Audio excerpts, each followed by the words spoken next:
아무튼 좀 특별한 법이 생겼는데 한번 들어보세요. 이 케이스가 범죄가 될지 안 될지 한번 들어보세요. 내가 이제 지나가다가 진짜 마음에 드는 여성을 발견했어요. 마음에 드는 여성을 발견했는데, 이 기회를 놓치면은 아, 정말 후회할 것 같아. 그래가지고, 다가갑니다. 자, 다가가요.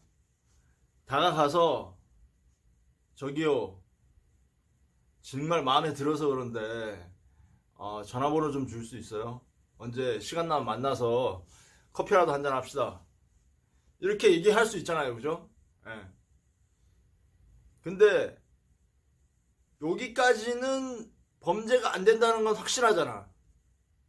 여기까지는 뭐 논란의 여지가 없잖아요. 근데 여자도 살짝 마음에 들었어요. 그분이, 그 남자가, 말을 시키는 남자가 마음에 들었는데 처음부터 연락처 주면 너무 쉬워 보이잖아.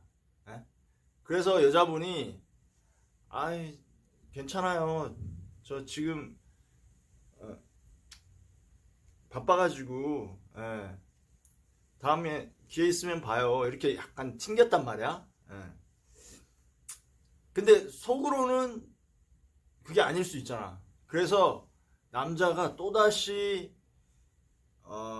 용기를 내서 다시 한번 물어봤어요. 저 죄송한데, 근데 여자분이 이제 가려고 했어. 가려고 하는 걸 이렇게 손으로, 저기요 잠깐만요 하고, 이렇게 손으로 이렇게 이제 가는 방향을 이렇게 막아설 수 있잖아요. 자, 막아서고, 저기요, 그러지 말고 저 나쁜 사람 아니에요. 이상한 사람 아닙니다. 에? 평범한 대한민국의 남자입니다 하고 어필을 하면서 이제 전화번호를 달라 그랬단 말이야. 자, 여기까지. 자, 이게 범죄가 될까요, 안 될까요? 범죄가 될까, 안 될까? 자, 요 스토킹 관련 법이 생겼는데 한번 보세요.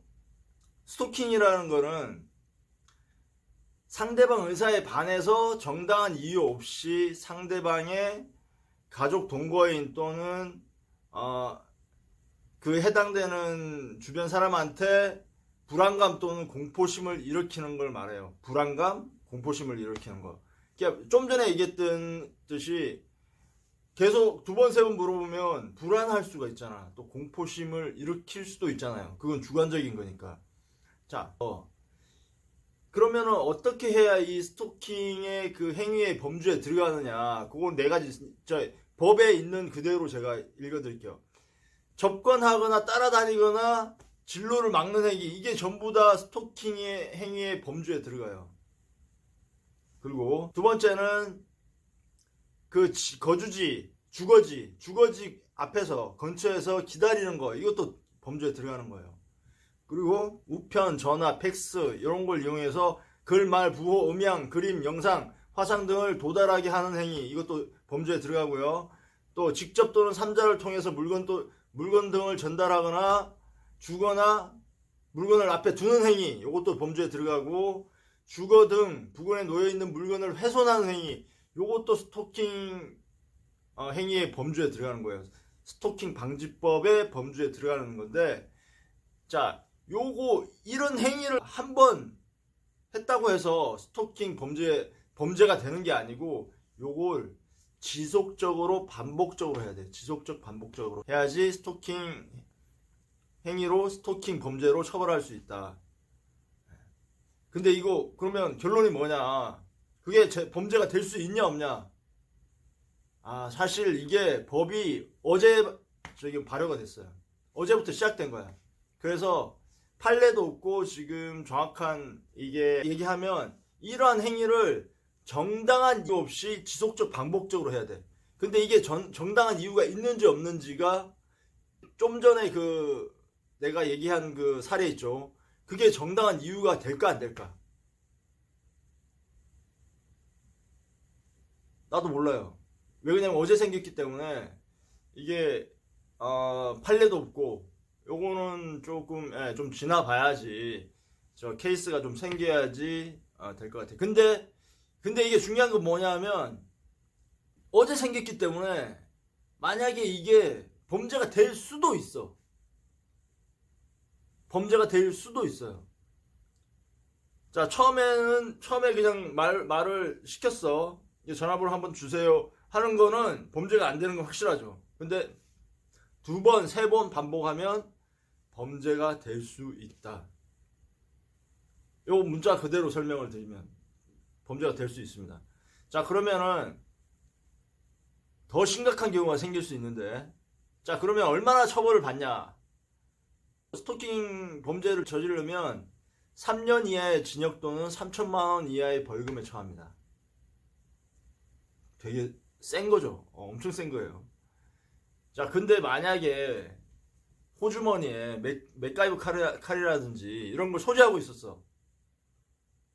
나도 모르게 아니면 아무튼 등산 갔다 왔는데 뭐 호주머니에 들어가 있을 수 있잖아요.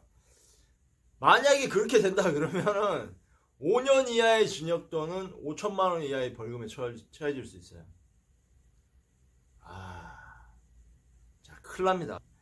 자, 그러면은 위험한 물건을 가지고 있지 않았을 경우에는 반의사 불벌죄예요. 그 피해자가 나는 처벌 의사가 없어요 하면은 처벌이 안 되는 거고, 근데 호주머니에 맥가이버 칼이 있었어, 아니면 위험한 물건 등을 지니고 있었어, 그러면은